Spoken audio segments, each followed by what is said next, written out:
রিনার শান্তি। ইশরাও আছে। ওরা দুজন কথা বললেও ইশরা একদম চুপচাপ হয়ে বসে আছে। জেরিন এগিয়ে গিয়ে বলে, কি ব্যাপার বলতো ইশরা?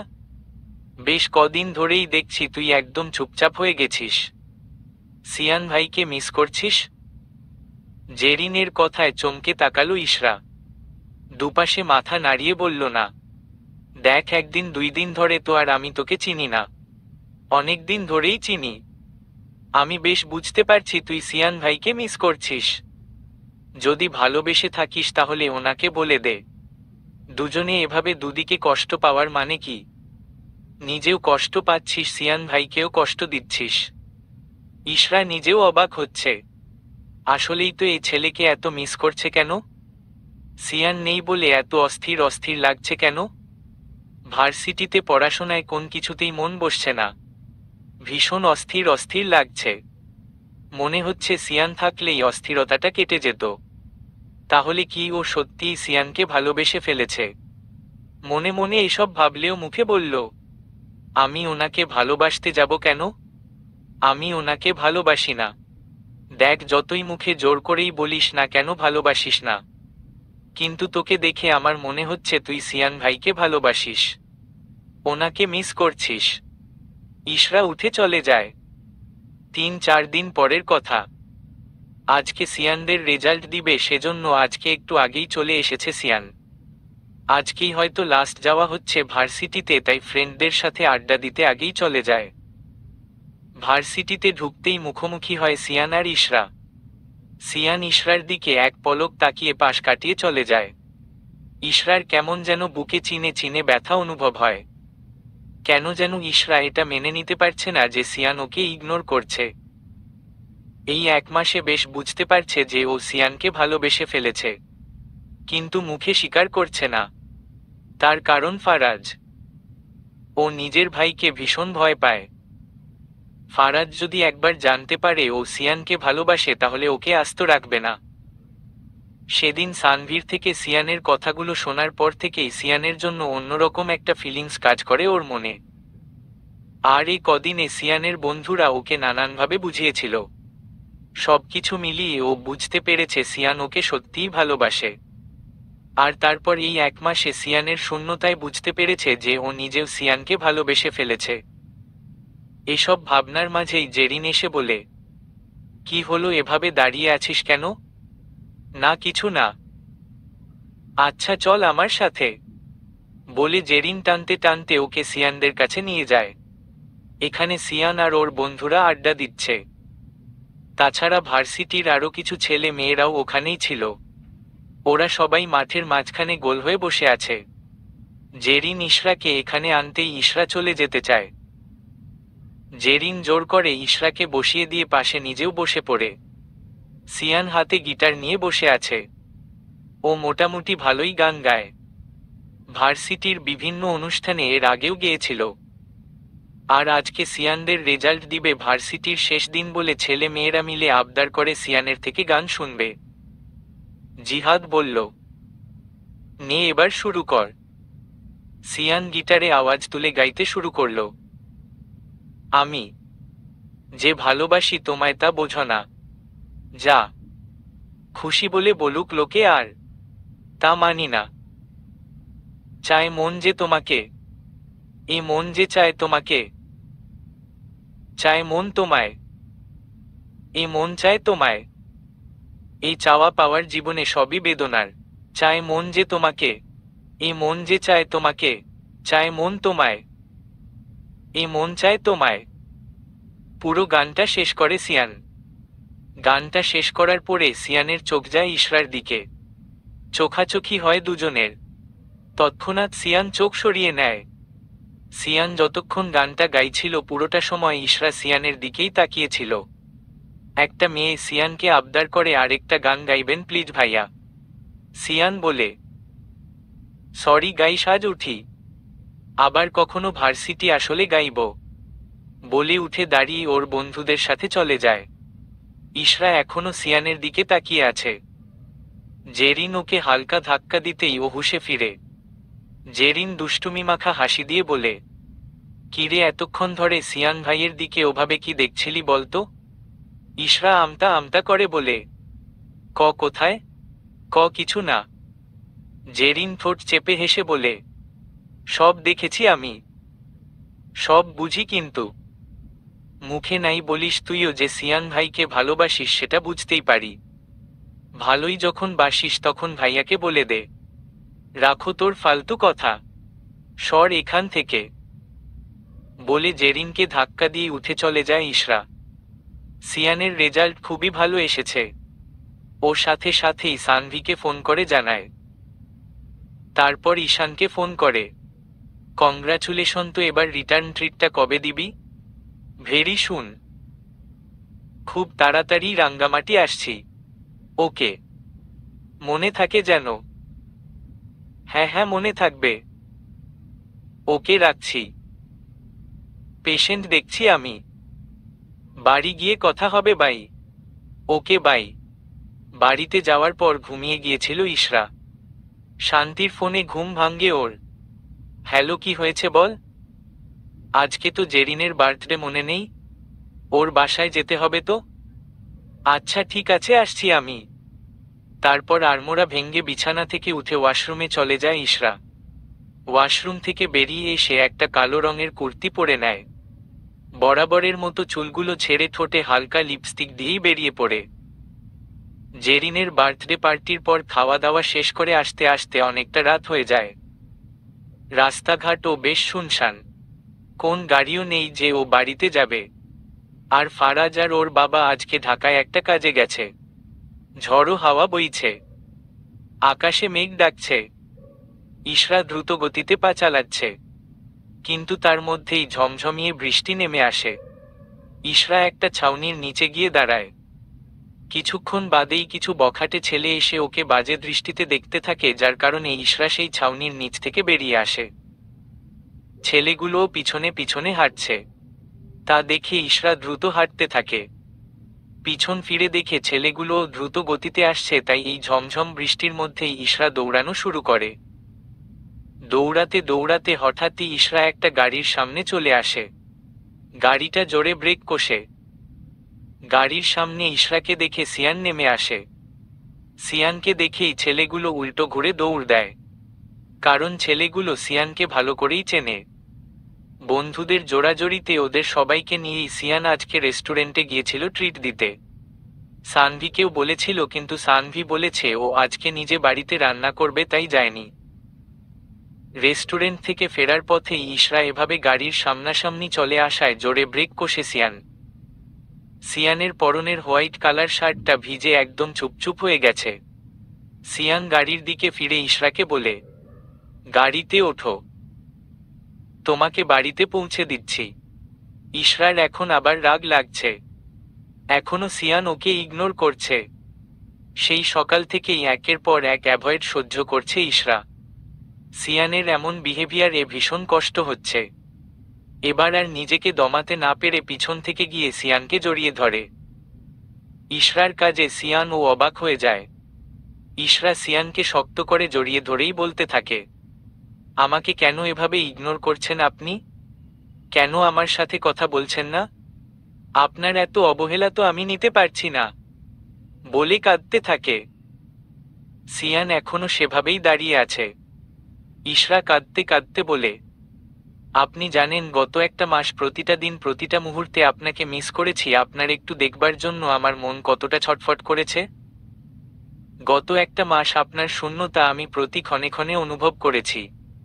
প্রতিটা দিন প্রতিটা মুহূর্তে আমার চোখ শুধু আপনাকেই খুঁজে চলেছে। এই কদিনে এতটুকু বুঝতে পেরেছি, আপনাকে ছাড়া আমার চলবে না। আমি থাকতে পারবো না আপনাকে ছাড়া। ভীষণ ভালোবেসে ফেলেছি আপনাকে, ভীষণ। ইশরার কথাগুলো শুনে সিয়ান ভীষণ অবাক হয়। ওর মনে হচ্ছে ও স্বপ্ন দেখছে। ইশরা ফের বলে, আমি আপনাকে ভীষণ ভালোবাসি সিয়ান, ভীষণ। আমার মন শুধু আপনাকেই চায়, শুধু আপনাকে। সিয়ানের ঠোঁটে হাসি ফোটে উঠে। সিয়ান ইশরার দিকে ঘুরে দাঁড়ায়। রাস্তার হেডলাইটের আলোয় সবকিছু স্পষ্ট দেখা যাচ্ছে। সিয়ানের দিকে চোখ যেতেই দেখে সিয়ানের চুলগুলো ভিজে কপালের সাথে লেপ্টে আছে। চুলগুলো থেকে টুপটুপ করে পানি পড়ছে। এতে যেন তাকে আরো বেশি স্নিগ্ধ লাগছে। লজ্জায় চোখ নামিয়ে নেয় ইশরা। সিয়ান ইশরার থুতনি ধরে মুখ উপরে তোলে। অপলক দৃষ্টিতে তাকিয়ে রয় তার ফার্সিয়ার দিকে। ইশরার ভেজা গোলাপি ঠোঁটগুলো খুব করে টানছে সিয়ানকে। হঠাৎই ইশরার কোমর চেপে ধরে একটানে নিজের কাছে নিয়ে আসে, তারপর তার প্রিয়তমার অধরে অধর মিলিয়ে দেয় সিয়ান। রাত প্রায় 12টা। অনেকটা লেট হয়ে যাওয়ায় তার উপর আবার বৃষ্টিতে ভেজা অবস্থায়, তাই সিয়ান ইশরাকে ওর বাড়িতে নিয়ে যায়। ইশরা ওর মাকে কল করে জানিয়ে দিয়েছে যে ও আজকে জেরিনদের বাড়িতেই রয়ে গেছে। সানভি ড্রয়িং রুমে বসে আছে। ওর প্রচুর বিরক্ত লাগছে। নিজে আজকে এত কষ্ট করে এত কিছু রান্না করলো, আর ওর ভাই কিনা এখনো বাড়িতেই ফিরেনি। ইশরাকে নিয়ে বাড়িতে ঢুকতেই সানভি দরজার দিকে তাকিয়ে বলতে লাগে, এখন তোর সময় হয়েছে আসার। বলেই থেমে যায়। পাশেই দেখে ইশরা দাঁড়িয়ে। সানভি যেন নিজের চোখকে বিশ্বাসই করতে পারছে না। সানভি সিয়ানের সামনে গিয়ে দাঁড়িয়ে বলে, এই ভাইয়া, এটা কি দেখছি? তুই ভাবিকে নিয়ে এসেছিস? এটা স্বপ্ন নাকি সত্যি? সত্যি। এখন গিয়ে ওকে একটা ড্রেস বের করে দে। ওর জামা কাপড় পুরো ভিজে আছে। সানভি জিভে কামড় দিয়ে বলে, ঈশস্তদের দিকে তাকিয়ে থাকতে থাকতে খেয়ালই করিনি আমি। তারপর ইশরার দিকে তাকিয়ে বলে, এসো আমার সাথে এসো। সানভি ইশরাকে নিয়ে গিয়ে ওকে একটা ড্রেস বের করে দেয়। ইশরা এগুলো পরে বেরিয়ে আসে। ওর ভীষণ ঠান্ডা লাগছে এত বৃষ্টিতে ভেজার কারণে। সানভি ইশরার দিকে তাকিয়ে বলে, ডিনার করবে চলো। ডিনার টেবিলে বসে সিয়ান পুরো ঘটনাটা সানভিকে বলে। সানভি এবার ইশরার দিকে তাকিয়ে বলে, আমার ভাইকে যখন মেনে নিয়েছো, তাহলে এবার থেকে তোমাকে ভাবি ডাকবো কি বলো? ইশরার বেশ লজ্জা লাগে। ও মাথা নিচু করে নেয়। খাওয়া দাওয়ার পর সানভি ইশরাকে নিয়ে নিজের রুমে যায়। ইশরা পুরো রুমটা ঘুরে ঘুরে দেখছে। খুব সুন্দর তো তোমার রুমটা। Thank you. সবটা ভাইয়াই চয়েজ করে সেট করে দিয়েছে। আচ্ছা শোনো, আজকে কিন্তু সারা রাত আড্ডা দিতে হবে আমার সাথে। আচ্ছা ঠিক আছে। একটু এসিটা অফ করে দিবে প্লিজ, আমার ঠান্ডা লাগছে। ওকে, তুমি বসো, আমি আসছি। দুজনে মিলে অনেকক্ষণ আড্ডা দেওয়ার পর ঘুমিয়ে যায়। পরের দিন সকালে সিয়ান ইশরাকে বাড়িতে পৌঁছে দেয়। 6টা মাস চলে যায়। ভালোবাসা ঝগড়া খুনসুটি নিয়ে বেশ ভালোই চলছে সিয়ান আর ইশরার প্রেম। আজকে ওদের 6 মান্থ অ্যানিভার্সারি। এই দিনটা সুন্দর করে সেলিব্রেট করবে বলে সিয়ান ইশরাকে একটা রেস্টুরেন্টে নিয়ে এসেছে। রেস্টুরেন্টটা মূলত সিয়ান আজকে ওদের জন্যই বুক করেছে। তাই এই রেস্টুরেন্ট আজকে কেউই নেই। অনেক সুন্দর করে পুরো রেস্টুরেন্ট হয়েছে। সিয়ান যেভাবে বলেছিল সাজানোর জন্য, ডেকোরেশনের লোকেরাও সেভাবেই করেছে। সিয়ান ইশরাকে চোখ বেঁধে নিয়ে আসে। এখানে এনে চোখ খুলে দেয়। কেমন লেগেছে সারপ্রাইজটা? খুব ভালো। চলো এবার কেকটা কেটে নেই। ইশরা মাথা নাড়িয়ে সায় জানায়। ওরা কেক কাটতে কাটতেই হঠাৎ করে রেস্টুরেন্টে ঢুকে আসে ফারাজ আর শাওন। ফারাজ এসেই ইশরার গালে সজোরে একটা থাপ্পড় দেয়। তোর এত বড় সাহস! তুই এই ছেলেটার সাথে প্রেম করিস? শাওন না বললে তো আমি জানতামও না। ভাইয়া, একটা কথাও না। আমার সাথে চল এখান থেকে। চল। ভাইয়া প্লিজ শোনো আমার কথাটা। তোর কোন কথা শুনতে চাই না আমি। বাড়ি চল। বলেই টানতে টানতে বাড়িতে নিয়ে আসে। বাড়িতে এনেই ইশরার রুমে সোজা ঢুকে যায়। দরজা বন্ধ করে ওর গালে আরো একটা থাপ্পড় দেয়। ইশরা গিয়ে বিছানার উপর পড়ে। ভাইয়া শোনো। ছি ইশরা, তোর লজ্জা করে না? তুই জানিস সিয়ান কেমন, তারপরও তুই সিয়ানের সাথে। ভাইয়া তুমি ভুল বুঝছো। ও আর আগের মতো নেই। এই ধরনের ছেলেরা কখনোই শোধরানোর না। ও কেমন সেটা আমার থেকে তুই বেশি জানিস। একটা কথা কান খুলে শুনে রাখো, আজকের পর থেকে এ রুম থেকে আর বেরোবি না। ভাইয়া, যেটা বলেছি সেটাই হবে। আর কোন কথা শুনতে চাই না। বলেই ফারাজ রুম থেকে বেরিয়ে দরজা লক করে চলে যায়। ইশরা দৌড়ে গিয়ে দরজা ধাক্কাতে থাকে। ভাইয়া, দরজাটা খুলে দাও ভাইয়া। ভাইয়া প্লিজ শুনো না আমার কথাটা। ভাইয়া প্লিজ দরজা খুলো। ইশরার মা এগিয়ে এসে ফারাজকে জিজ্ঞেস করে কি হয়েছে। ও যেটা করেছে তার জন্য ওর এরকম শাস্তিই দরকার, বলে মাকে পাশ কাটিয়ে চলে যায়। ও কি করেছে সেটা তো বলে যা। বেশ কয়েক মাস কেটে যায়। এই কয়েক মাস ইশরা ভার্সিটিতে যেতে পারেনি। ইশরা সিয়ানকে ফোন করে সবটা জানায়। কিছুদিন বাদেই সিয়ান মাঝরাতে এসে ইশরার রুমের বারান্দার সামনে দাঁড়িয়ে ইশরার সঙ্গে দেখা করে যেত। কালকে সেকেন্ড ইয়ার ফাইনাল এক্সাম, তাই কাল থেকে ফারাজ ইউনিভার্সিটিতে যাওয়ার অনুমতি দিয়েছে। ফারাজ বলেছে ও নিজেই নিয়ে যাবে। সন্ধ্যা বেলা পড়ার টেবিলে পড়তে বসেছে ইশরা। ফোনে মেসেজ টোন বেজে ওঠায় বইয়ের পাশে রাখা ফোনটা হাতে নেয় ইশরা। সিয়ান মেসেজ দিয়েছে। মেসেজটা ওপেন করতেই দেখে তাতে লেখা, কালকে থেকে তো তোমার এক্সাম, মন দিয়ে পড়াশোনা করো। বলেছিলাম কালকে দেখা করতে যাব তোমার সাথে, কিন্তু আমি আজকে সানভিকে নিয়ে রাঙ্গামাটি যাচ্ছি। মন খারাপ করে থেকো না, ফিরে এসেই তোমার সাথে দেখা করব। ভালো করে পড়াশোনা করো। All the best for tomorrow. ইশরার খানিকটা মন খারাপ হয়, কারণ সিয়ান বলেছিল কালকে ভার্সিটিতে এসে দেখা করবে, কিন্তু এখন রাঙ্গামাটি যাবে তাই দেখা করতে পারবে না শুনে খানিকটা মন খারাপ হয়। ঈশানরা রাঙ্গামাটি গেছে প্রায় 1 বছর হতে চলল।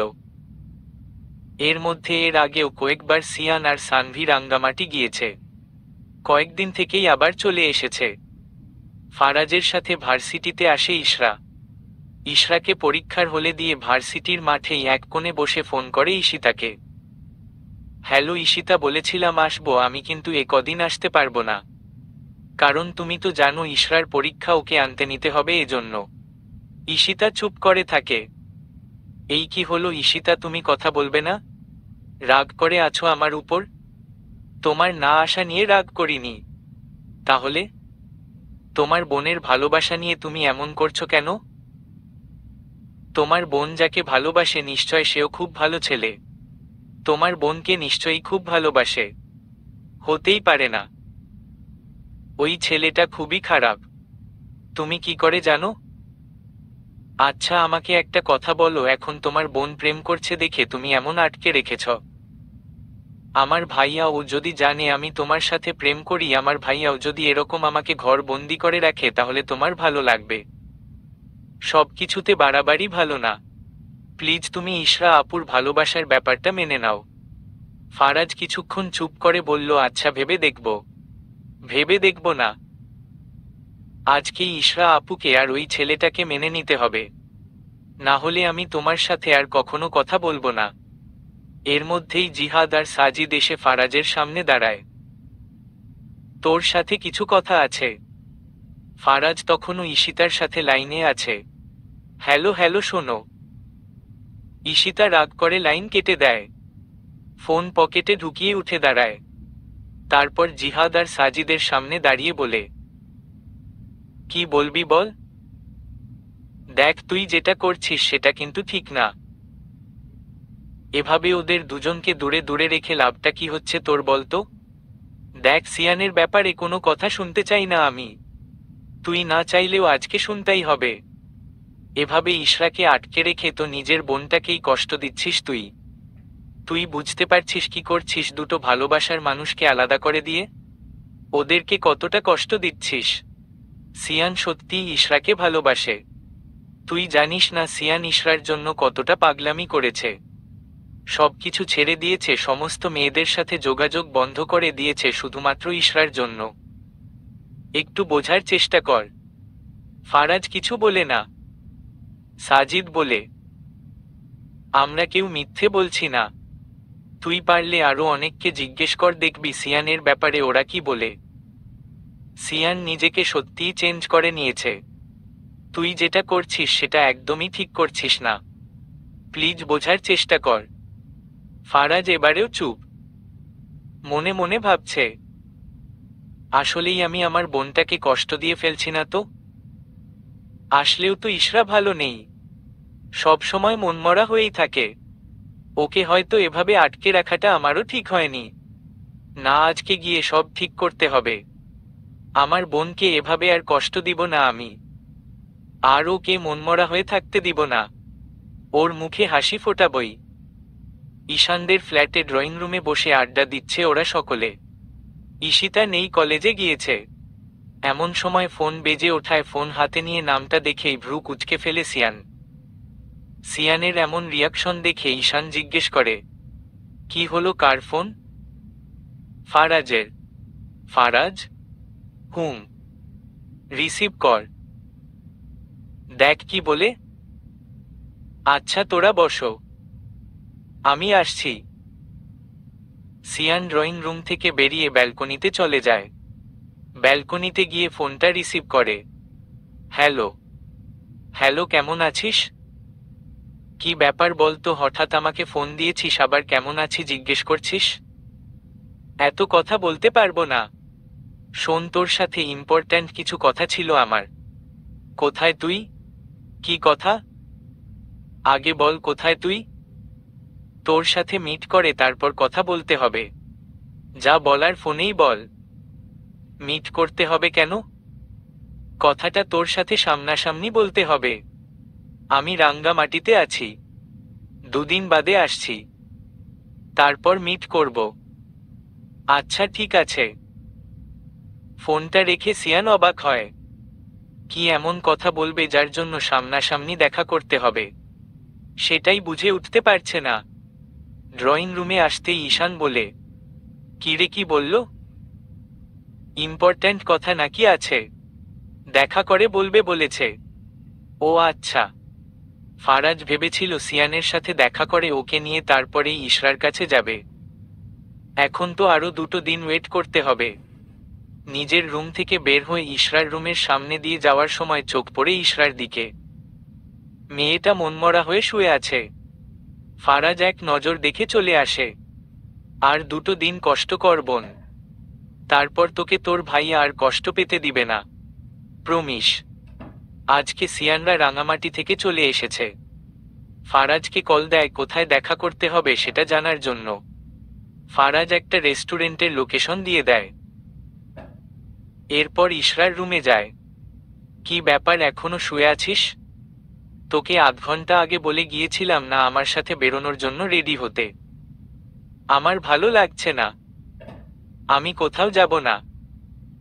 তোকে বলেছি যেহেতু যেতে হবে তার মানে যেতেই হবে। 10 মিনিট টাইম দিলাম, রেডি হয়ে ড্রয়িং রুমে চলে আয়, আমি ওয়েট করছি।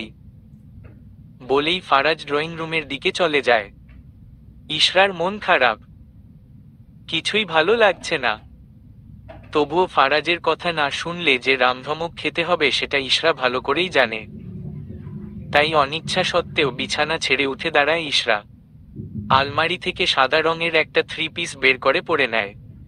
চুলগুলো আছড়ে বরাবরের মতোই ছেড়ে দেয়। তারপর ফোন হাতে নিয়ে ড্রয়িং রুমে চলে আসে।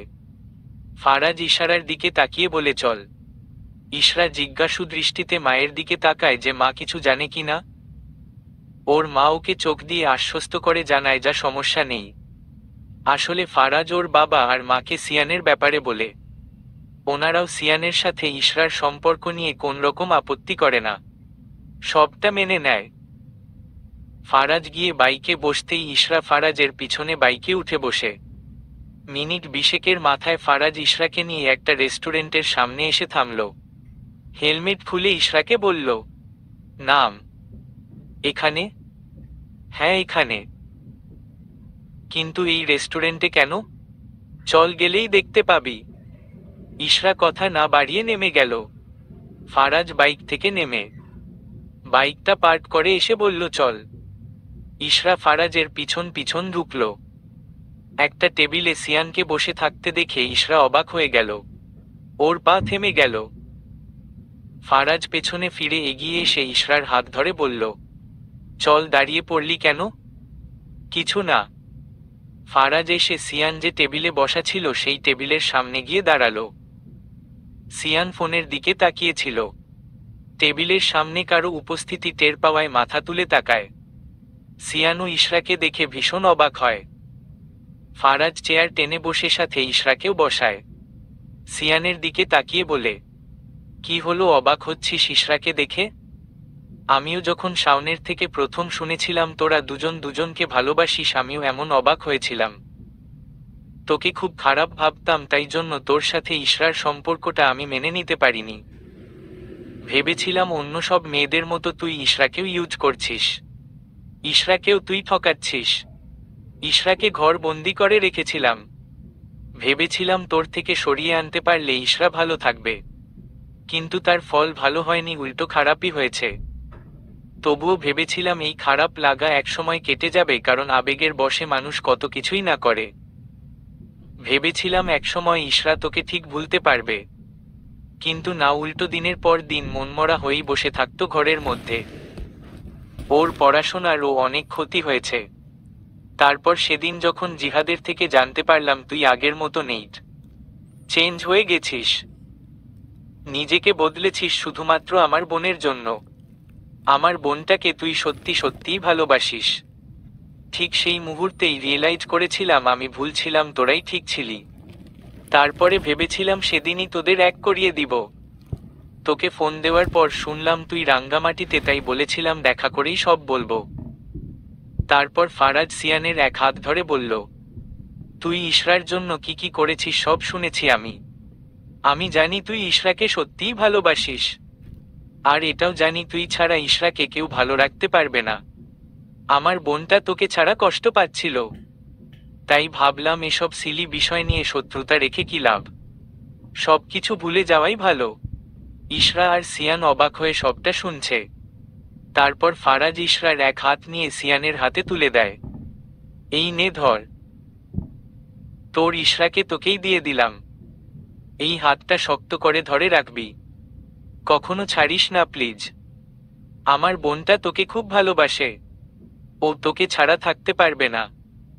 নিজের বোনের এই কষ্টটা নিজের চোখে দেখতে পারছিলাম না আমি, তাই তো আজকে তোর হাতে আমার বোনকে তুলে দিলাম।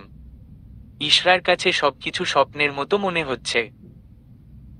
ফারাজ এভাবে সবটা মেনে নেবে ও ভাবতেও পারেনি। সিয়ান মৃদু হেসে বলে, তুই না বললেও আমি ওকে কখনোই ছাড়তাম না, কারণ ওকে আমি ভালোবাসি, খুব বেশি ভালোবাসি। তারপর ফারাজের দিকে তাকিয়ে এক হাত এগিয়ে দিয়ে বলে, তো আজকে থেকে আমরা ফ্রেন্ড হোয়াটসে ফারাজ? ফারাজ হেসে হাত মিলিয়ে বলে, অফকোর্স। ইশরা ফারাজের দিকেই তাকিয়ে বলে, আব্বু আম্মু যদি জানে ভাইয়া? আব্বু আম্মু অলরেডি সব জানে। আম্মু আব্বুকে মানিয়েই তোকে নিয়ে এসেছি। আজকালের মধ্যেই আব্বু আম্মু সিয়ানদের বাড়িতে যাবে, কথা বলে তোদের এঙ্গেজমেন্ট আর বিয়ের ডেট ফিক্সড করবে। ইশরা ভাবছে, আব্বু আম্মু জানে? তাহলে আমাকে কিছু বলল না কেন? তার মানে আম্মু জানতো বলেই তখন আমায় আসার জন্য আশ্বস্ত করেছিল। ফারাজ সিয়ান আর ইশরার দিকে তাকিয়ে বলে, কি খাবি বল তোরা? অর্ডার কর। সিয়ান একটা ওয়েটারকে ডাকল। ইশরার বিরিয়ানি ফেভারিট, তাই ওদের সবার জন্যই বিরিয়ানি অর্ডার দিল। দুপুরের লাঞ্চটা ওরা রেস্টুরেন্টেই করে নিল। বিকেল বেলা ফারাজ ছাদে দাঁড়িয়ে ঈশিতার সাথে কথা বলছে। তো ম্যাডাম, আপনি এবার হ্যাপি তো? শুধু হ্যাপি না, ভীষণ হ্যাপি। আরো বেশি হ্যাপি কারণ ইশরা আপু সিয়ান ভাইয়ের বউ হবে এটা শুনে। আগে যদি জানতাম যে তোমার বোন আর সিয়ান ভাই আর ভালোবাসার মানুষ দুজন একই, তাহলে ওদের ভালোবাসায় তোমাকে ভিলেন হতেই দিতাম না। আমি তো ওদের সম্পর্ক মেনেই নিয়েছি, তাহলে এখনো ভিলেন বলছো কেন? আগে তো ভিলেনের মতোই কাজ করেছ। তবে যাই হোক, একটা জিনিসে খুবই হ্যাপি, অবশেষে সিয়ান ভাইয়া নিজের ভালোবাসাকে পেল। আচ্ছা, এবার তো আর আমার ভাইয়ার সাথে কথা বলতে সমস্যা নেই। কবে কথা বলবে? এখনো তো তুমি কলেজে। তোমার কলেজ শেষ হোক তারপর। ওকে। আচ্ছা বাই, রাখছি আমি, একটু কাজ আছে। Okay bye. সিয়ানদের বাসায় ড্রয়িং রুমে বসে আছে ইশরাদের ফ্যামিলির সবাই। তাদের অপোজিট পাশের সোফায় বসে আছে সিয়ান আর সানভি। ওনাদের সামনে টি টেবিলে নানান ধরনের স্ন্যাক্স আইটেম সাজানো। ওনাদের আপ্যায়নে কোনো রকম ত্রুটি রাখেনি সিয়ান। ইশরার বাবা ইমানুর রহমান সিয়ানদের উদ্দেশ্যে বললেন, ফারাজের কাছে তোমাদের ফ্যামিলির সম্পর্কে সবই শুনেছি, সবটাই জানি। তোমার আর ইশরার সম্পর্ক নিয়ে আমাদের কোনো আপত্তি নেই। আমাদের মেয়ে যেখানে ভালো থাকবে সেখানেই বিয়ে দিতে আমরা রাজি। আমাদের মেয়ের সুখটাই আমাদের কাছে সবচেয়ে বেশি ইম্পর্ট্যান্ট। তাই আজকে তোমাদের এঙ্গেজমেন্টের ডেট ফিক্সড করতে এলাম। এখন যেহেতু ইশরাদের এক্সাম চলছে তাই আপাতত এঙ্গেজমেন্টটা করে রাখতে চাই তোমাদের। আর ওর এক্সামের পরই তোমাদের বিয়ের সমস্ত আয়োজন করব। সিয়ান বলল, জি আঙ্কেল, কোন সমস্যা নেই, আপনি যা ভালো মনে করেন। আমি চাইছি আগামী সপ্তাহে তোমাদের এনগেজমেন্টের আয়োজন করতে। এতে তোমার কি মতো? আঙ্কেল, আপনারা যেটা ভালো বুঝবেন সেটাই হবে, আমার কোন আপত্তি নেই। সানভি এবারে বলল, সবকিছু তো ঠিকঠাক হয়েই গেল, তাহলে আমরা এবার মিষ্টিমুখ করতে পারি কি বলো? ফারাজ বলল, হ্যাঁ অবশ্যই। সানভি উঠে কিচেনের দিকে চলে গেল। খানিক বাদে দুজন মেড সার্ভেন্ট সহ এলো। দুজনের হাতের দু ট্রেতে বিভিন্ন প্রকার মিষ্টান্ন খাবার। ওরা এগুলোটি টেবিলের উপর রেখে চলে গেল। সানভি ওদের উদ্দেশ্যে বলল, নাও, সবাই এবার মিষ্টি মুখ করে নাও। সবাই খাওয়া দাওয়া করছে, আড্ডাও দিচ্ছে, শুধুমাত্র ইশরা ছাড়া। ও চুপচাপ মাথা নিচু করে বসে আছে। সিয়ান ওর দিকেই তাকিয়ে আছে, সেজন্যই ও মাথা তুলছে না। ভালো লাগা আর লজ্জা সবকিছু একসাথে ওকে ঘিরে ধরছে। সানভীর হঠাৎ ইশরার দিকে চোখ যাজ। ও ইশরার পাশে গিয়ে বসে ট্রে থেকে মিষ্টি নিয়ে ইশরার দিকে এগিয়ে দিয়ে বলে, কি হলো, তুমি খাচ্ছ না কেন? এই নাও, খাও। আমার এখন খিদে নেই। এটা বললে তো হবে না। সবাই মিষ্টিমুখ করছে, তোমাকেও করতে হবে। এই নাও, খাও। বলে একটা মিষ্টি নিয়ে ইশরাকে খাইয়ে দেয়। তারপর ইশরার কানের কাছে মুখ নিয়ে ফিসফিস করে বলে, কি হলো ভাবি, বিয়ের আগেই ভাইয়ার সামনে এত লজ্জা পাচ্ছ? বিয়ের পর কি হবে তাহলে? সানভীর কথায় ইশরার লজ্জা আরো বেড়ে যায়। লজ্জায় হাঁসফাঁস করে ওঠে। ইশরার এই অবস্থা দেখে সিয়ান মুচকি হাসে। বিছানার হেডবোর্ডের সাথে হেলান দিয়ে বসে বসে ঈশানের সাথে ফোনে কথা বলছে সিয়ান। কংগ্রেস ব্রাদার, ফাইনালি নিজের ভালোবাসার মানুষকে পেলি। তোকে কিন্তু এঙ্গেজমেন্টে আসতেই হবে, মাস্ট। সরি রে, আমার ইম্পর্ট্যান্ট কাজ আছে তাই আসতে পারছি না। ডিউটি আছে হসপিটালে। তুই না এলে কিন্তু আমি ভীষণ রাগ করব। প্লিজ আন্ডারস্ট্যান্ড সিয়ান, ইমার্জেন্সি ওটি আছে, তাই আসতে পারছি না। বাট তোর বিয়েতে আসবো পাক্কা। প্রমিস? Yes promise.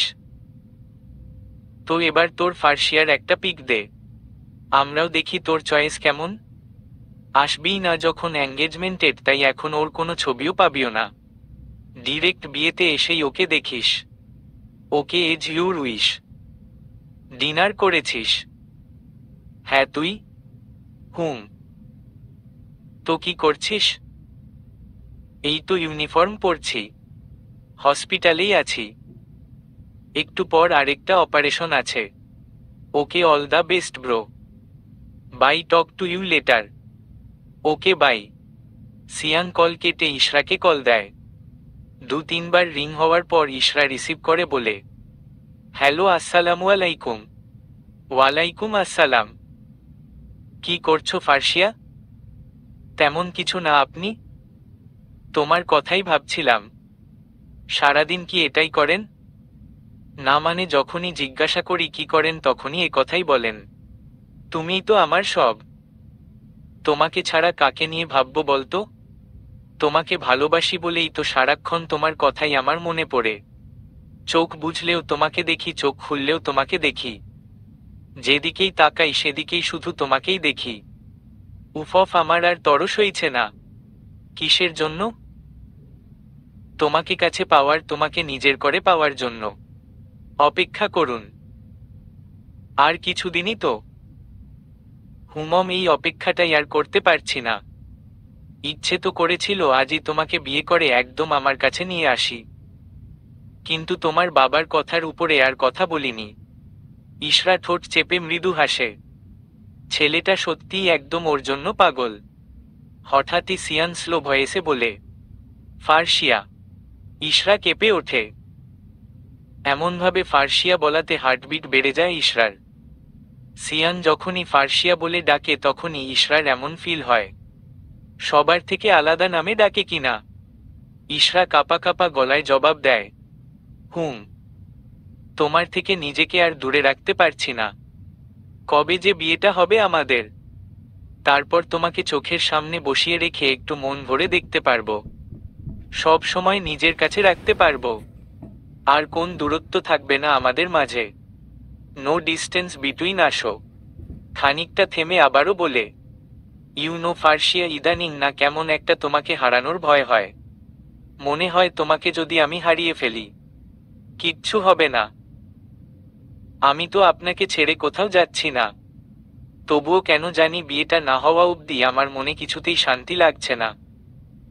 নেগেটিভ চিন্তাভাবনা বাদ দিন। আচ্ছা, খাওয়া দাওয়া করেছেন আপনি? হুম। তুমি? হুম। যাই হোক, বেশি রাত জাগবেন না আর এসব নেগেটিভ চিন্তাভাবনা মাথাতেও আনবেন না। আমি আপনার আছি, আপনারই থাকব, কোথাও যাব না। ঘুমিয়ে পড়ুন। Good night. Hmm, good night. বলে লাইন কেটে রুমের লাইট অফ করে টেবিল ল্যাম্পটা জ্বালিয়ে শুয়ে পড়ে সিয়ান। আজকে সিয়ান আর ইশরার এঙ্গেজমেন্টের অনুষ্ঠানটা অবশ্য সিয়ানদের বাড়িতেই হবে। তেমন কাউকে ইনভাইট করেনি সিয়ান। ইশরার ফ্যামিলি আর ইশরার কিছু বান্ধবী এসেছে, আর সিয়ান নিজের কিছু ফ্রেন্ডদের ইনভাইট করেছে। এর বাহিরে আর কেউই নেই। ডার্ক ব্লু কালারের একটা গাউন পরে সোফায় বসে আছে ইশরা, চুলগুলো স্ট্রেট করে একদম ছেড়ে দেওয়া। পার্লার থেকে দুজন মেকআপ আর্টিস্ট এসে ওকে সাজিয়ে গিয়েছে। সিয়ানের ফুল গেট আপ ও ব্লু কালার। দুজন পাশাপাশি সোফায় বসে আছে। সিয়ানের পাশে সানভি বসেছে, ইশরার পাশে ওর মা সঙ্গীতা বেগম বসে আছে। সানভি টেবিল থেকে রিংটা নিয়ে সিয়ানের দিকে এগিয়ে দেয়। সিয়ান ইশরার হাত ধরে ওর আঙ্গুলে রিং পরিয়ে দেয়। তারপর সঙ্গীতা বেগম একটা রিং ইশরার দিকে এগিয়ে দেয় সিয়ানকে পরানোর জন্য। ইশরার হাত পা কাঁপছে, কেমন যেন অন্যরকম ফিলিংস হচ্ছে। ইশরা কোনো রকমে কাঁপা কাঁপা হাতে রিংটা নিয়ে সিয়ানকে পরিয়ে দেয়। সবাই একসাথে হাততালি দিয়ে ওঠে। সবাই মিলে অনেক ফটো তুলে। সিয়ান আর ইশরারও আলাদা করে কিছু ফটো তোলা হয়। পুরো সন্ধ্যাটা ওরা আড্ডা হাসি মজা করে স্পেন্ড করে। রাতে সবাই মিলে ডিনারের পর ইশরার বাবা ইমানুর রহমান বলেন, আজকেই বিয়ের ডেটটা ফাইনাল করে যাব। আর 3-4 দিন পরেই ইশরার পরীক্ষা শেষ। সামনের রবিবারেই তোমাদের বিয়ের আয়োজন করব বলে ভেবে রেখেছি। সামনের রবিবারেই তোমাদের বিয়ে। উনি উঠে সিয়ানকে জড়িয়ে ধরে বললেন, আজ আসি বাবা, সাবধানে থেকো। জি আঙ্কেল, আপনারাও সাবধানে যাবেন। সঙ্গীতা বেগম ও সিয়ানের থেকে বিদায় নিয়ে তারপর সানভির মাথায় হাত বুলিয়ে দিয়ে বললেন, ভালো থেকো মা, আসছি। সাবধানে থেকো। জি আন্টি। আপনারাও সাবধানে যাবেন আর পৌঁছে একটা ফোন করবেন অবশ্যই। আচ্ছা। শাওন ফোন কানে নিয়ে কপাল কুঁচকে আছে। ওর ভীষণ রাগ হচ্ছে। ফোনের ওপাশের ব্যক্তির দেয়া নিউজটা শোনার পরই রাগে গা গিজগিজ করছে। রাগে ফোনটা বিছানায় ছুঁড়ে মারে। চেয়ারে একটা লাথি মেরে ক্ষিপ্ত কণ্ঠে বলে, তোকে আমি কিছুতেই শান্তিতে থাকতে দিব না সিয়ান। কি ভেবেছিসটা কি? আমাকে মেরে, আমাকে অপমান করে প্রপার্টি না লিখে দিয়ে বিয়ে করে সুখে সংসার করবি? নো নেভার, কখনোই না। এই শাওন তোকে কখনোই শান্তিতে থাকতে দিবে না। শাওন বেঁচে থাকতে কখনোই তুই বিয়ে করতে পারবি না। তোকে আমি কিছুতেই সুখে থাকতে দিব না, কিছুতেই না। বলেই বিশ্রীভাবে হাসতে থাকে। বিয়ের শপিং প্রায় শেষ। সানভি, সিয়ান আর ইশরা মিলে মোটামুটি সবকিছু শপিং করেছে। কালকেই সিয়ান আর ইশরার হলুদ। যদিও ইশরার বাবার ইচ্ছে ছিল একমাত্র মেয়ের বিয়ে খুব বড় করে ধুমধাম করে দেয়ার, কিন্তু সিয়ানের ইচ্ছে খুব সাদামাটাভাবে ঘরোয়াভাবেই যেন ওদের বিয়েটা সম্পন্ন হয়। আর বিয়ের সবকিছু যেন সিয়ানের বাড়িতেই হয়। বিয়ের ব্যাপারে শুধুমাত্র সিয়ান এই একটা ইচ্ছার কথাই বলেছে, তাই ইমানুর রহমানও আর না করেনি। তাছাড়া ইশরাও এই ব্যাপারে একমত। তাই ওদের হলুদটাও কালকে ছোট পরিসরে ঘরোয়াভাবেই করা হবে। ঈশান সিয়ানকে ফোন দিয়ে বলছে বিয়েতে আসতে পারবে না। এই নিয়ে সিয়ান বেশ রাগারাগি করছে ঈশানের সাথে। কি বললি তুই? বিয়েতেও তুই আসতে পারবি না? না রে, ইম্পর্ট্যান্ট কাজ পড়ে গেছে হসপিটালে। তুই কিন্তু আমাকে প্রমিস করেছিলি বিয়েতে আসবি। হ্যাঁ করেছিলাম তো, কিন্তু আমি নিজেও জানতাম না হঠাৎ করে এরকম ইমার্জেন্সি পড়ে যাবে। হ্যাঁ বুঝেছি, দূরে গিয়ে আমাদেরকে ভুলেই গেছিস, সেটা আমি ভালোই বুঝতে পারছি। আচ্ছা তুই আসতে না পারিস, অন্তত আন্টি আর ঈশিতাকে পাঠিয়ে দে। দেখ মায়ের শরীরটাও অতটা ভালো না, তাই ওদেরকে একাও পাঠাতে পারছি না। আমার নিজেরও খারাপ লাগছে, আমি তোর বিয়েতে থাকতে পারছি না। আমি জানি তুই আমার উপর ভীষণ রেগে আছিস, তবে খুব তাড়াতাড়ি চট্টগ্রাম আসছি, তখন তোর বউয়ের সাথে মিট করব। তুই কত আসিস সেটা আমি দেখতেই পাচ্ছি। রাগ করিস না প্লিজ, সত্যিই আসবো এবার। হ্যাঁ দেখাই যাবে। আচ্ছা যাই হোক, সেসব বাদ দে। তোর আর ফার্সিয়ার নতুন জীবনের জন্য শুভকামনা রইল। আর তোর এই ভাইয়ের উপর রাগ করে থাকিস না। আচ্ছা বাই, রাখছি। আচ্ছা। সিয়ান খুব নর্মালি ওর বাড়িতে হলুদের অ্যারেঞ্জ করেছে। বিকেলের দিকে ইশরা ওরা সবাই এই বাড়িতে চলে আসে। সন্ধ্যাবেলায় পার্লার থেকে দুজন মেকআপ আর্টিস্ট আসে। সিয়ানের চয়েজ অনুযায়ী ইশরাকে সাজানো হয়। হলুদ আর সবুজ কালার মিক্সিং শাড়ির সাথে কাঁচা ফুলের গহনা দিয়ে সাজানো হয়। সবগুলো গহনাই সাদা গোলাপের। আয়নায় নিজেকে দেখে নিজেই চিনতে পারছে না ইশরা। শান্তি ইশরাকে নিজের সামনে এনে বসিয়ে বলল, ওয়াও ইশরা, তোকে কি সুন্দর লাগছে, মাশা আল্লাহ। সিয়ান ভাইয়া তো তোর থেকে চোখ ফেরাতেই পারবে না। জাস্ট অসাধারণ লাগছে তোকে। জেরিন বলল, একদম ঠিক বলেছিস, দারুণ লাগছে আমাদের ইশরাকে, তাই না?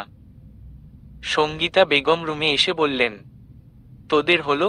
জেরিন বলল, এই তো আন্টি হয়ে গেছে, আমরা আসছি। হ্যাঁ তাড়াতাড়ি আয়। সিয়ানদের ড্রয়িং রুমে হলুদের অ্যারেঞ্জ করা হয়েছে। শান্তি আর জেরিন মিলে ইশরাকে ড্রয়িং রুমে নিয়ে আসে।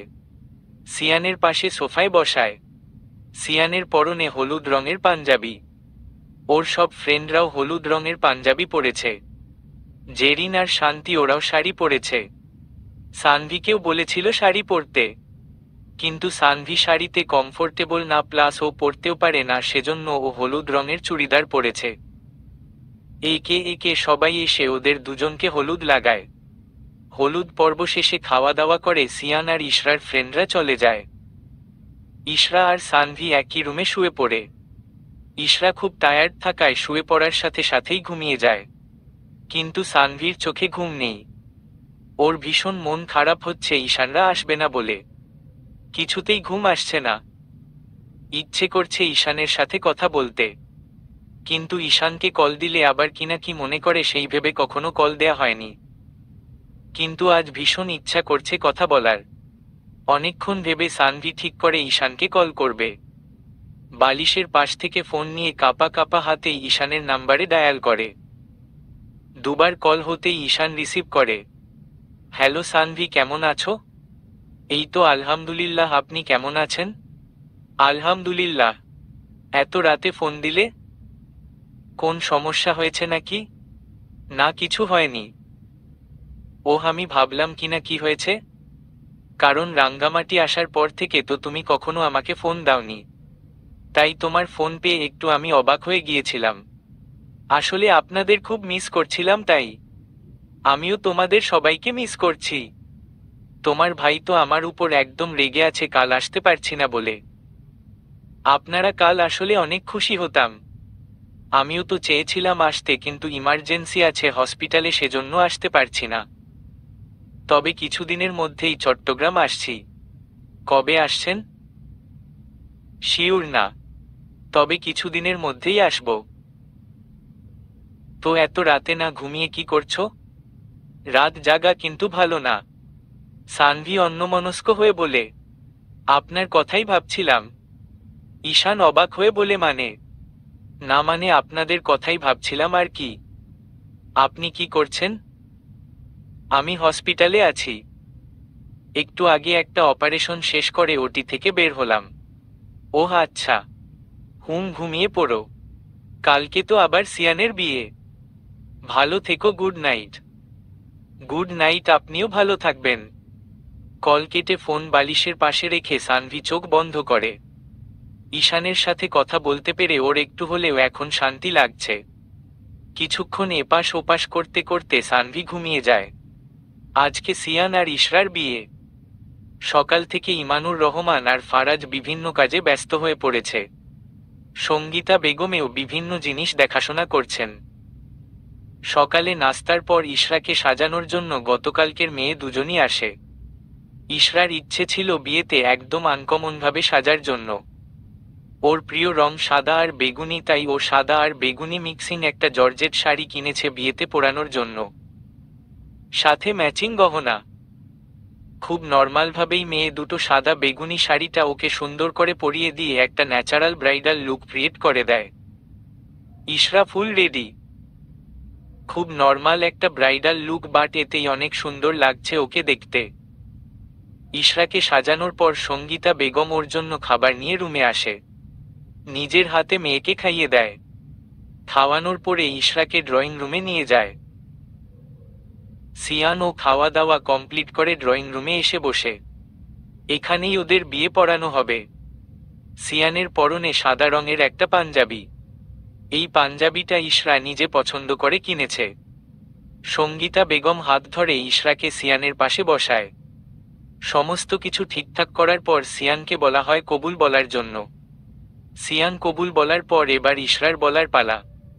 কিন্তু ইশরার কান্না পাচ্ছে ভীষণ। সবকিছু ছেড়ে থাকতে হবে ভেবে সঙ্গীতা বেগমকে জড়িয়ে ধরে কেঁদে ওঠে। উনি মেয়ের মাথায় হাত বুলিয়ে বলেন, আরে কাঁদছিস কেন? তুই তো সারা জীবনের মতো আমাদের ছেড়ে কোথায় চলে যাচ্ছিস না? তাহলে এত কাদার কি আছে? কাঁদিস না মা। জেরিন আর শান্তি মিলে ইশরাকে স্বাভাবিক করে তোলে। তারপর ইশরা কাপা কাপা গলায় সময় নিয়ে কবুল বলে দেয়। সিয়ানের ঠোঁটে তখন তৃপ্তির হাসি। ফাইনালি ও ভালোবাসার মানুষটাকে সারা জীবনের জন্য নিজের করে পেল। এবার সিয়ানের দিকে রেজিস্ট্রি পেপার এগিয়ে দেয়া হয়। সিয়ান সাইন করে দেয়। তারপর ইশরার দিকে কাগজ এগিয়ে দেয়া হয়। ইশরা পেন হাতে নিয়ে কাগজে সাইন করতে যাবে, ঠিক এমন সময় কেউ একজন এসে রেজিস্ট্রি ব্যাপারটা নিয়ে টুকরো টুকরো করে ছিঁড়ে ফেলে। সিয়ান তৎক্ষণাৎ সোফা থেকে উঠে দাঁড়ায়। সামনে শাওন দাঁড়িয়ে। ওর কলার চেপে ধরে চেঁচিয়ে বলে, হাউ ডেয়ার ইউ! কোন সাহসে তুই পেপারটা ছিঁড়লি? এই বাড়িতে ঢুকেছিস কি করে? পারমিশন দিয়েছে কে তোকে? শাওন অট্টহাসিতে ফেটে পড়ে ঝাড়া মেরে সিয়ানের হাত কলার থেকে সরিয়ে দেয়। পারমিশন? হা হা হা। তোর বাড়িতে ঢুকার জন্য এখন আর আমার পারমিশন লাগবে না। তোর এই সো কোল্ড সিকিউরিটি গার্ডদেরকে আমি আমার পকেটে পুরে নিয়েছি। আর রেজিস্ট্রি পেপার ছিঁড়েছি, বেশ করেছি। আমার নামে প্রপার্টি লিখে না দিয়ে এত শান্তিতে তুই বিয়ে করবি? কখনোই তোর বিয়ে আমি হতে দেব না। কিছুতেই তোকে শান্তিতে থাকতে দেব না আমি। এত সব ঝামেলা দেখে ভীষণ ঘাবড়ে আছে ইশরা। সঙ্গীতা বেগম মেয়েকে বুকে জড়িয়ে রেখেছেন। সিয়ান বলে উঠে, কিছুতেই তুই এই প্রপার্টি পাবি না। কিছুতেই না। এই জীবন থাকতে তোকে কখনো আমি আমার বাবার শেষ স্মৃতিগুলো নিজের হাতে লিখে দিব না। শাওন পকেট থেকে পিস্তল বের করে সিয়ানের সামনে ধরে বলে, এমনিতেও তোকে আর কষ্ট করে লিখে দিতে হবে না। আজ প্রপার্টি আমি এমনিতেই দখল করব। বলেই সোজা সিয়ানের বুক বরাবর শুট করে দেয়। ইশরা চিৎকার দিয়ে কেঁদে ওঠে। সানভি ভাইয়া বলে চিৎকার দিয়ে দৌড়ে এসে সিয়ানকে ধরে। আরেক দিক থেকে ফারাজ এগিয়ে আসতে নেয় সিয়ানকে ধরার জন্য, কিন্তু তার আগেই শাওনের লোকেরা ইশরার পুরো ফ্যামিলিকে জোর জবরদস্তি করে বেঁধে নেয়। তারপর টানতে টানতে গাড়িতে উঠিয়ে নেয়। সিয়ানের সাদা পাঞ্জাবি রক্তে ভেসে যাচ্ছে। সানভি সিয়ানের মাথা হাঁটুর উপর নিয়ে বসে বসে কাঁদছে আর জোরে জোরে ডাকছে, ভাইয়া, এই ভাইয়া। উঠো। শাওন এগিয়ে এসে ইশরার হাত ধরে। চলো চলো আমার সাথে, আজকে সেদিনের সমস্ত প্রতিশোধ তুলব, চলো। ইশরা হাত ছাড়ানোর জন্য মোচড়া মুচড়ি করছে, কিন্তু শাওনের সাথে পেরে উঠছে না। শাওন টানতে টানতে ওকে নিয়ে যায়, ধাক্কা দিয়ে গাড়িতে ঢুকিয়ে গাড়ি স্টার্ট দিয়ে চলে যায়। সানভি সিয়ানের গাল ধরে চেঁচিয়ে বলে যাচ্ছে, এই ভাইয়া উঠো না, দেখ ওরা ভাবিকে নিয়ে যাচ্ছে, তুই উঠো না, প্লিজ ভাবিকে বাঁচা ভাইয়া। সিয়ানের কোনো রেসপন্স নেই। সানভি তাড়াহুড়ো করে সিয়ানের পালস চেক করছে, এখনো পালস চলছে। সানভি দেরি না করে তাড়াতাড়ি ডক্টর মাহবুবুর রহমানকে ফোন দেয়, ইমার্জেন্সি হসপিটালে নেওয়ার জন্য অ্যাম্বুলেন্স পাঠাতে বলে। কিছুক্ষণের মধ্যেই অ্যাম্বুলেন্স চলে আসে। সানভি সিয়ানকে নিয়ে তাড়াতাড়ি হসপিটালের দিকে রওনা দেয়। এখন প্রায় সন্ধ্যা। শাওনদের গাড়ি এসে রাঙ্গামাটি এক পুরনো পরিত্যক্ত বাড়ির সামনে থামে। ওরা ইশরাকে নিয়ে ওই বাড়িতে একটা চেয়ারে বেঁধে রাখে। রাস্তায় ইশরা সেন্সলেস হয়ে গিয়েছিল, তাই শাওন একটা বোতল থেকে পানি নিয়ে ইশরার চোখ মুখের উপর ঢেলে দেয়। ইশরা ধরফরিয়ে মাথা তুলে তাকায়, ওর নাক মুখ দিয়ে পানি ঢুকে গেছে, ভীষণ কাশছে ও। কিছুক্ষণ পর ইশরা খানিকটা স্বাভাবিক হয়। ইশরা হাতজোড় করে শাওনের কাছে বলতে থাকে, প্লিজ আমাকে ছেড়ে দিন প্লিজ। শাওন বাঁকা হেসে ইশার গালে হাত দিয়ে স্লাইড করতে করতে বলে, তোমাকে এত সহজে ছাড়ছি না বেবি। সেদিন তোমার ওড়না ধরেছিলাম বলে সিয়ান পুরো ভার্সিটির সবার সামনে আমাকে মেরেছিল। আজকে এখানে তোমাকে কে বাঁচাবে সুইট হার্ট? প্লিজ এমনটা করবেন না প্লিজ। শাওন ইশরার শাড়ির আঁচল ধরে টান দিতেই সেফটি পিন কিছুটা আলগা হয়ে আসে। ইশরা কাঁধের উপর শাড়ির আঁচলটা চেপে ধরে। ইশরা এবার আর কান্না আটকে রাখতে পারে না, শব্দ করে কেঁদে ওঠে বলে, আমি আপনার পায়ে ধরি, প্লিজ এমন করবেন না, আমায় ছেড়ে দিন। শাওনের পাশের ছেলেগুলো মদ খাচ্ছে বসে বসে। শাওন তাদের দিকে তাকিয়ে বলে, বোতলটা দে। একটা ছেলে একটা খালি মদের বোতল শাওনকে এগিয়ে দেয়। শাওন এটা মেঝেতে আঘাত করে ভাঙে। তারপর ভাঙ্গা বোতলটা ইশরার হাতে পায়ে চেপে ধরে। হাত পা কেটে রক্ত বের হতে থাকে। ইশরা শব্দ করে কাঁদতে থাকে। তা দেখে শাওন বিশ্রীভাবে হাসতে থাকে। হাসতে হাসতেই বলে, এখনই এভাবে কাঁদছ? সবে তো শুরু, আরো টর্চার তোমার জন্য অপেক্ষা করছে। ওই সিয়ানকে তো একদম উপরে পাঠিয়ে দিয়েছি, তোমাকেও পাঠিয়ে দিব ওর কাছে, চিন্তা করো না। তখন যত খুশি দুজনে একসাথে প্রেম করো, বলে বোতলের ভাঙা টুকরোগুলো ওর হাতে পায়ে গেঁথে দেয়। অসহ্য যন্ত্রণায় কুঁকড়ে উঠেই ইশরা। তারপর পাশ থেকে কারেন্টের তার এনে ওর হাতে বেশ কয়েকবার শক দেয়। সাথে সাথেই সেন্সলেস হয়ে যায় ইশরা। তারপর শাওন ইশরার মুখে আরও এক বোতল পানি ঢেলে দেয়। ইশরা আবারও ধর ফরিয়ে মাথা তোলে। নাক মুখ দিয়ে সব পানি ঢুকে গেছে। ও নিঃশ্বাসটা অবধি নিতে পারছে না। সারা শরীরে ভীষণ ব্যথা হচ্ছে, ঠিকমতো চোখ মেলে তাকাতে পারছে না। এর মধ্যে আরও বেশ কয়েকবার শক দেয়া হয়। তারপর আবার সেন্সলেস হয়ে যায় ইশরা। ইশরা অজ্ঞান হয়ে যেতেই শাওন বলে, তোরা এখানে থাক, আমি একটু আসছি, কিন্তু খবরদার ও যেন এখান থেকে কোথাও যেতে না পারে। ছেলেগুলো বলে, কোন চিন্তা করবেন না, বসো, কোথাও যেতে পারবে না, কথাটা মাথায় থাকে যেন, বলে শাওন বেরিয়ে যায়। বেশ কয়েক ঘন্টা বাদে ইশরার জ্ঞান ফিরে। ও একটু একটু করে চোখ খুলে তাকানোর চেষ্টা করে। মাথাটা ঝিমঝিম করছে, ভালো করে তাকাতে পারছে না। প্রায় মিনিট 10 লেগে যায় ওর ভালোভাবে চোখ মেলে তাকাতে। চোখে সব কেমন যেন অন্ধকার দেখছে। হাত পায়ে ভীষণ যন্ত্রণা হচ্ছে। আশপাশে চোখ বুলাতেই দেখে ছেলেগুলো পড়ে পড়ে ঘুমোচ্ছে। এখনই বের হওয়ার সুযোগ। সেজন্য ইশরা এখান থেকে বেরোনোর উপায় খুঁজতে থাকে। হঠাৎই পায়ের কাছে একটা ছুরি দেখতে পায়। সেটাকে পা দিয়ে কোনো রকমে টেনে নিজের কাছে নিয়ে আসে।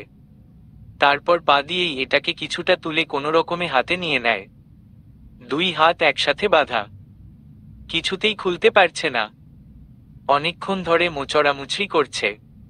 অবশেষে বেশ অনেকক্ষণ পর হাতের বাঁধন কিছুটা আলগা হয়ে আসে। এক হাত দিয়ে ছুরি ধরে কোনো রকমে হাতের রশিটা কাটে। তারপর হাতটা খুলে পুরো শরীরের বাঁধা রশিগুলো খুলে দাঁড়িয়ে পড়ে।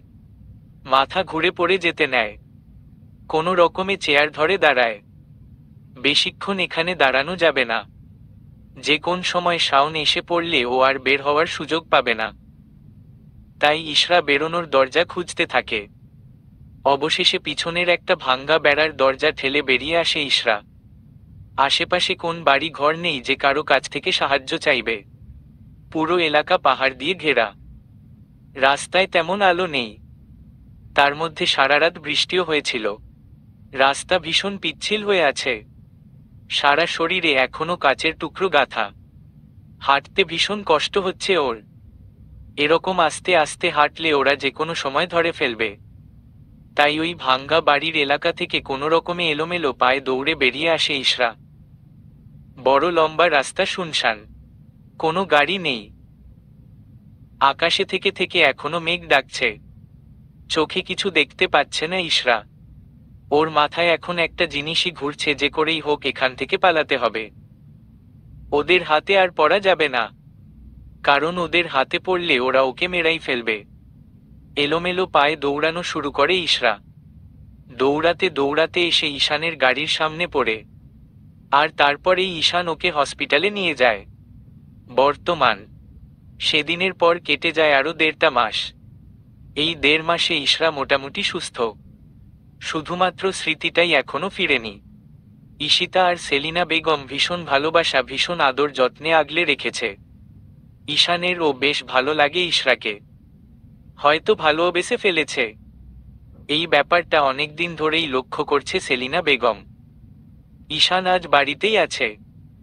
পেশেন্ট দেখা শেষ হতেই বাড়িতে চলে এসেছে। সন্ধ্যায় সবাই একসাথে নাস্তা করে নেয়। ইশরা আর ঈশিতা একসাথে ড্রয়িং রুমে টিভি দেখছে। ঈশান নিজের রুমে। সন্ধ্যার নাস্তা খাওয়ার পরেই নিজের রুমে ঢুকেছে। হয়তো রেস্ট নিচ্ছে। সেলিনা বেগম ভেবেছেন আজকে গিয়ে ইশরার ব্যাপারে ঈশানের সাথে কথা বলবে। যেই ভাবা সেই কাজ। উনি গিয়ে ঈশানের রুমে নক করতেই ঈশান বলে, ভেতরে এসো। ঈশান বিছানায় শুয়ে শুয়ে ফোন টিপছে। সেলিনা বেগম গিয়ে ওর পাশে বসলেন। ঈশানের মাথায় হাত বুলিয়ে দিয়ে বললেন, একটা কথা জিজ্ঞেস করব, ঠিক ঠিক উত্তর দিবি কিন্তু। বলে ফেলো। তুই মিষ্টিকে ভালোবাসিস?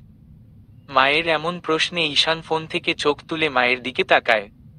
কি হলো বল, ভালোবাসিস? জানি না। আমি তোর মা ঈশান।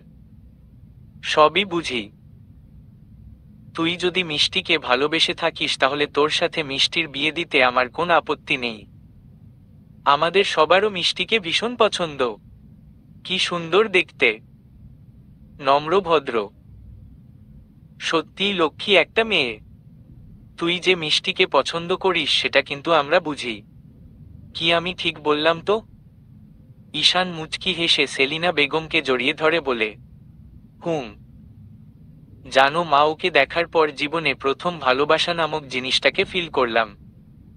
প্রথম দিনই মেয়েটাকে আমার ভীষণ ভালো লেগেছে। ভীষণ।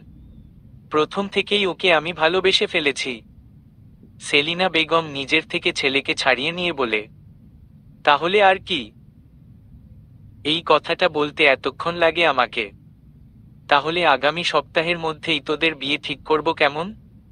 কিন্তু মা, ওর যদি কোন অতীত থেকে থাকে, ওর সম্পর্কে তো আমরা ভালোভাবে জানিও না। যদি ও বিবাহিত হয়ে থাকে, সব সময় শুধু উল্টোপাল্টা ভাবিস কেন বলতো? ও যদি বিবাহিত হতো তাহলে নিশ্চয়ই ওর কিছু না কিছু মনে পড়তো। এতদিনে ঠিকই আমাদের কিছু না কিছু বলতো। এত কিছু ভাবিস না। আর তাছাড়া তোরও তো এবার বিয়ের বয়স হয়েছে। এতদিনে যেহেতু তুই তোর মনের মতো মেয়ে খুঁজে পেয়েছিস, তাই এখন আর আমরা কোন দেরি করব না। খুব তাড়াতাড়ি তোর বিয়ে দিব আমরা। তবে মা, মিষ্টির মতামত নেওয়া প্রয়োজন। আমি ওকে জিজ্ঞেস করব। আশা করি মিষ্টি তোকে ফেরাবে না। কাল ওর সাথে আমি কথা বলবো। আচ্ছা যাই হোক, এখন চল ডিনার করবি। ওরা সবাই ডিনার করে নেয় একসাথে। সেলিনা বেগম ঈশিতাকে নিজের রুমে ডাকে। জানিস ঈশিতা, আমাদের ঈশান মিষ্টিকে পছন্দ করে, ভালোবাসে মিষ্টিকে। তাই আমি বলেছি খুব তাড়াতাড়ি ওদের বিয়ে দিব। ঈশিতা অবাক হয়ে বলে, কি বলছো মা, সত্যিই ভাইয়া মিষ্টিকে পছন্দ করেছে? তোর কি মনে হয় আমি তোকে মিথ্যা বলছি? না, তা হবে কেন? মানে আমার না যেন বিশ্বাসই হচ্ছে না। আমার তো প্রথম থেকেই মনে হয়েছিল ঈশানের মিষ্টিকে ভালো লাগে। তাই আজকে ওর সাথে সরাসরি কথা বললাম। তোর ভাইয়া বলেছে মিষ্টির সাথে কথা বলে নিতে। ওর যদি মতো থাকে তাহলেই বিয়েটা হবে। আর আমার মনে হয় মিষ্টিও রাজি হবে। ঈশোস ভাইয়ার সাথে মিষ্টির বিয়েটা হলে অনেক ভালো হবে, তাই না মা? হ্যাঁ, দোয়া কর সব যেন ভালোই ভালোই হয়। সিয়ানরা এখন সানভির ফ্ল্যাটে থাকে। ওই বাড়িতে তালা দিয়ে এসেছে সানভি। সানভির বার্থডেতে সিয়ান একবার ফ্ল্যাটটা গিফট করেছিল। সিয়ানের অপারেশনের সময় হসপিটাল থেকে নিজেদের বাড়িতে গিয়ে এই ফ্ল্যাটের চাবিটা নিয়ে আসে সানভি। তারপর থেকেই বাড়িতেই থাকে। Sean luggage গোছাচ্ছে। সিয়ানের রুমে এসে এভাবে লাগেজ গোছাতে দেখে সানভি বলে, লাগেজ গোছাচ্ছিস? কোথাও যাচ্ছিস? হ্যাঁ, রাঙ্গামাটি। তুইও যাচ্ছিস সঙ্গে? হঠাৎ রাঙ্গামাটিতে? সেদিনের পর তো সবই এলোমেলো হয়ে গেছে। মাঝে এক দুবার ঈশানের সাথে কথা হয়েছে। ঈশান ও সবটা জানে সেদিনের ঘটনা। তোকে তো বলেছিলাম ঈশানকে ছবি দিতে। ঈশান হয়তোবা খুঁজে বের করতে পারতো ইশরাকে। আমি রাঙ্গামাটি কেন যাচ্ছি তুই কিছু বুঝতে পারছিস না? এই 1.5টা মাস আমি কি করে কাটাচ্ছি সেটা শুধুমাত্র আমি জানি। প্রতিটা মুহূর্তে ওর কথা ভাবলে দমটা বন্ধ হয়ে আসে আমার। আমি নিজে গিয়ে আমার ফার্সিয়াকে খুঁজে বের করবই। যে যাই বলুক না কেন আমি জানি আমার ফার্সিয়া বেঁচে আছে। বলে আবারও লাগেজ গোছাতে শুরু করে। সানভি সেদিকে তাকিয়ে দীর্ঘশ্বাস ফেলে। সকাল 8টা বাজে। সিয়ান আর সানভি দুজনেই বেরিয়ে পড়েছে রাঙামাটির উদ্দেশ্যে। দুজনের মুখেই মাস্ক। বাস স্ট্যান্ডে গিয়ে রাঙ্গামাটির বাসে উঠে পড়েছে ওরা। ঘন্টা 3 পর রাঙ্গামাটি এসে পৌঁছায় ওরা। বাস থেকে নেমে দাঁড়াতেই একটা দোকানের সামনে ইশরাকে দেখতে পায় সিয়ান। সঙ্গে সঙ্গে সানভিকে ডেকে বলে, ফার্সিয়া ফার্সিয়া। ইশরা দোকানের ভেতর চলে যায়। সানভি এদিক ওদিক তাকিয়ে বলে, ভাবি? কোথায় ভাইয়া? এখানে তো কেউ নেই। এই দোকানের সামনেই ওকে দেখেছিলাম আমি, দোকানেই ঢুকে গেল মনে হয়। তুই হয়তো ভুল দেখেছিস ভাইয়া। না সানভি, আমি ভুল দেখিনি, বিশ্বাস কর। ভাইয়া চল, আমাদের লেট হয়ে যাচ্ছে, বলে সিয়ানকে টানতে টানতে নিয়ে গেল। সানভি ভাবছে সিয়ান হয়তো ভুল দেখেছে, কিন্তু সিয়ানের বারবার মনে হচ্ছে ও ইশরাকেই দেখেছে। সেটা এই নিয়ে আরো বেশ কয়েকবার সানভিকে বলেছে, কিন্তু সানভি তেমন একটা পাত্তা দেয়নি। সেখান থেকেই ওরা গাড়ি নিয়ে ঈশানদের বাড়িতে আসে। দরজা খুলে সেলিনা বেগম সিয়ানকে দেখে জড়িয়ে ধরে। এতদিনে আমার কথা মনে পড়ল তোদের সিয়ান? কেমন আছিস বাবা? ফার্সিয়াকে ছাড়া যেমন থাকার তেমনই আছি। সেলিনা বেগম সিয়ানের পিঠে হাত বুলিয়ে বলেন, একদিন দেখবি ঠিক তুই তোর ফার্সিয়াকে খুঁজে পাবি। মন খারাপ করিস না একদম। সেলিনা বেগম সিয়ানকে ছেড়ে দিয়ে বলল, আয় তোরা ভেতরে আয়, বসো। উনি সানভি আর সিয়ানকে ড্রয়িং রুমে এনে বসালো। তারপর তাড়াতাড়ি করে ওদের জন্য চা নাস্তা সামনে এনে দিয়ে নিজেও বসলো ওদের সাথে। সানভি জিজ্ঞেস করল, ঈশিতা কোথায় আন্টি? ওকে তো দেখতে পাচ্ছি না। আসলে কিছু কেনাকাটার ছিল তাই ও দোকানে গিয়েছে। ও আচ্ছা। সেলিনা বেগম সিয়ানের দিকে তাকিয়ে বললেন, জানিস যেদিন শুনেছিলাম তোর গুলি লাগার কথাটা, সেদিন ইচ্ছে করছিল সঙ্গে সঙ্গে ছুটে গিয়ে তোকে দেখি। ভালোবাসার মানুষটাকে বিয়ের পরেও কাছে পাওয়ার আগেই এমন একটা ঘটনা ঘটবে ভাবতে পারিনি। ঈশানের কাছে এসব শোনার পর সঙ্গে সঙ্গে ইচ্ছে করছিল ছুটে চলে যাই। কতবার করে বলেছিলাম যে তোর ফার্সিয়ার ছবি আমাদের দে, এখানে ঈশান খুঁজতে পারত। হয়তো খুঁজে পাওয়াটাও আরো তাড়াতাড়ি হতো। আমি নিজেই ফার্সিয়াকে খুঁজতে চলে এসেছি আন্টি। যতদিন না আমি ওকে খুঁজে পাচ্ছি ততদিন এখান থেকে যাব না। আমি খবর পেয়েছি ও এখানেই আছে, আর আমি জানি ওকে আমি ঠিক খুঁজে বের করবই।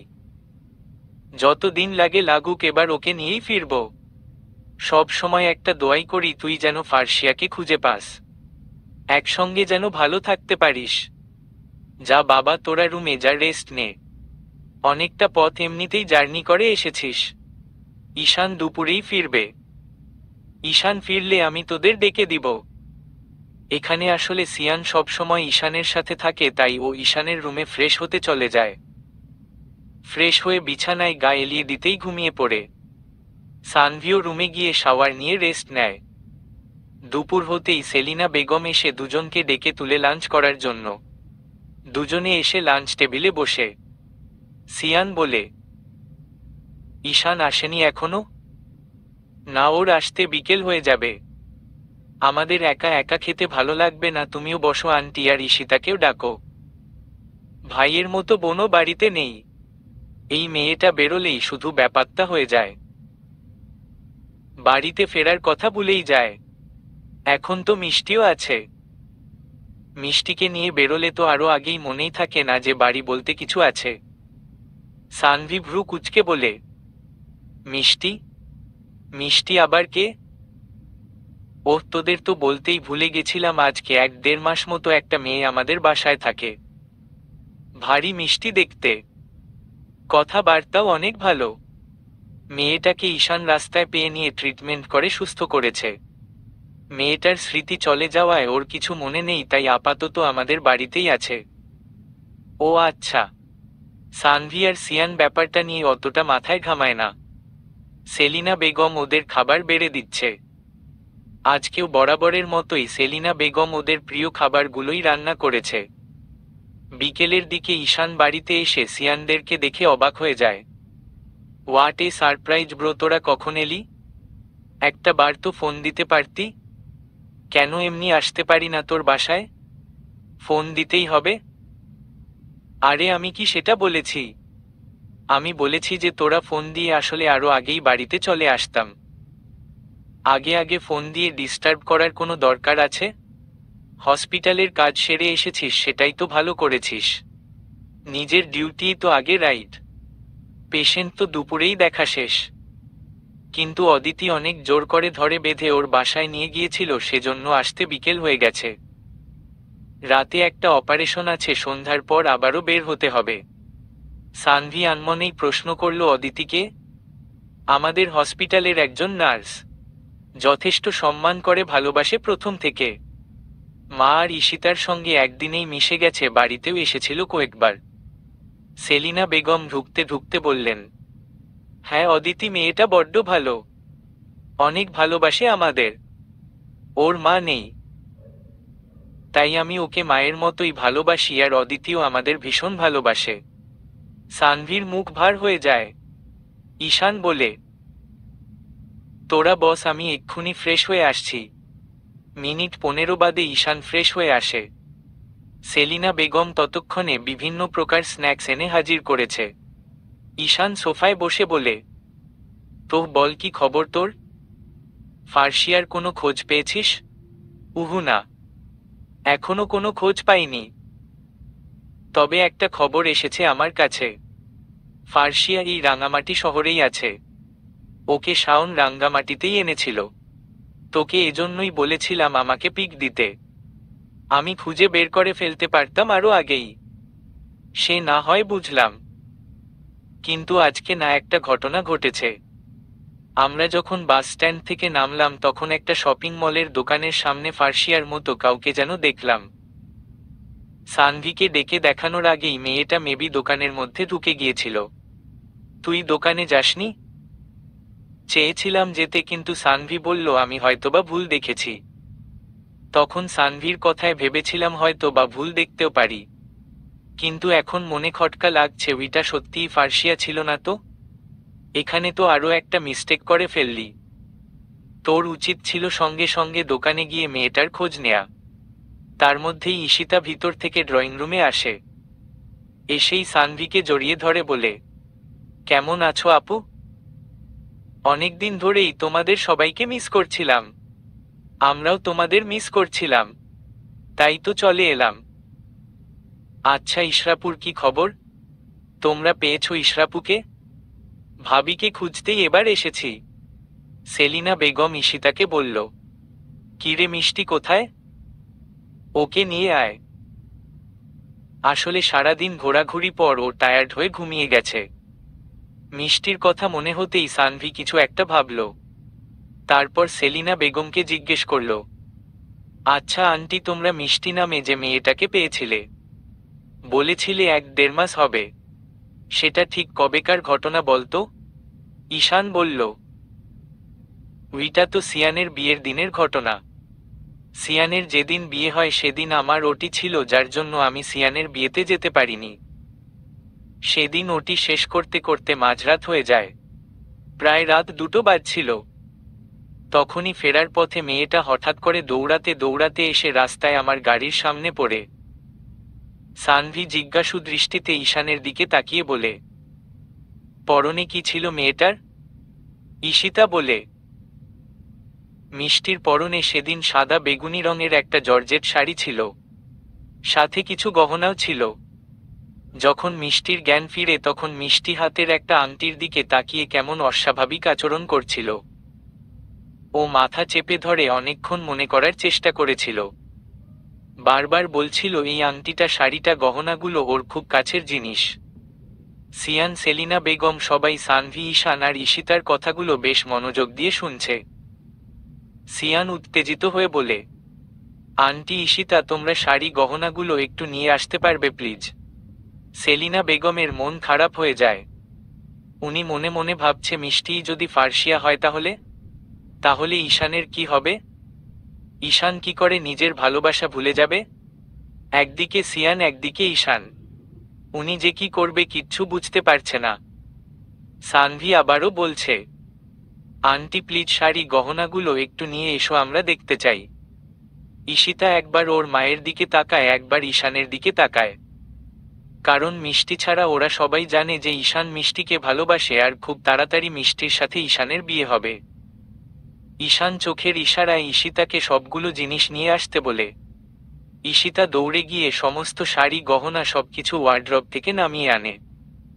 সবকিছুই সযত্নে তুলে রেখেছিল, শুধু হাতের আংটিটা ছাড়া, কারণ ইশরা এটা হাত থেকে খুলেনি।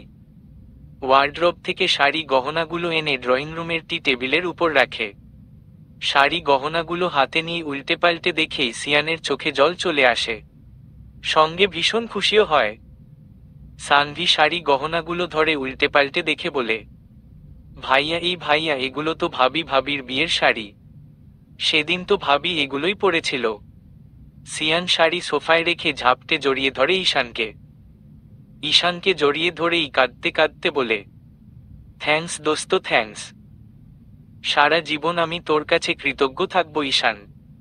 তুই আমার ফার্সিয়াকে বাঁচিয়েছিস, আমার জীবনটাকে তুই বাঁচিয়েছিস। আমার জীবন, আমার মরণ, আমার সবকিছু ফার্সিয়া। 1.5 মাস ধরে হন্য হয়ে খুঁজেছিলাম আমি ফার্সিয়াকে। তুই সেদিন ফার্সিয়াকে ট্রিটমেন্ট না করলে ফার্সিয়া কিছুতেই বাঁচত না। আমি তোর ঋণ কোনোদিন শোধ করতে পারবো না ঈশান, কোনোদিন না। থ্যাঙ্কস, থ্যাঙ্কস আমার ভালোবাসা বাঁচানোর জন্য। তুই শুধু আমার বেস্ট ফ্রেন্ড না, তুই আমার ভাই, আমার ভাইয়ের থেকেও বেশি। Love you so much brother. Ishan পুরো স্তব্ধ হয়ে রইল। ও বলার মতো ভাষা খুঁজে পাচ্ছে না। এতদিন ধরে তাহলে ও যাকে ভালোবেসে এসেছে সে ওরই বেস্ট ফ্রেন্ড, সিয়ানের ভালোবাসা, সিয়ানের বিবাহিত বউ। এবার কি করবে ঈশান? কি করে ভুলবে ওর মিষ্টিকে, ওর জীবনের প্রথম ভালোবাসাকে? কি করে এই 1.5 মাসের অনুভূতিগুলো ভুলবে? চলবে আমার প্রেমিক ধ্রুব।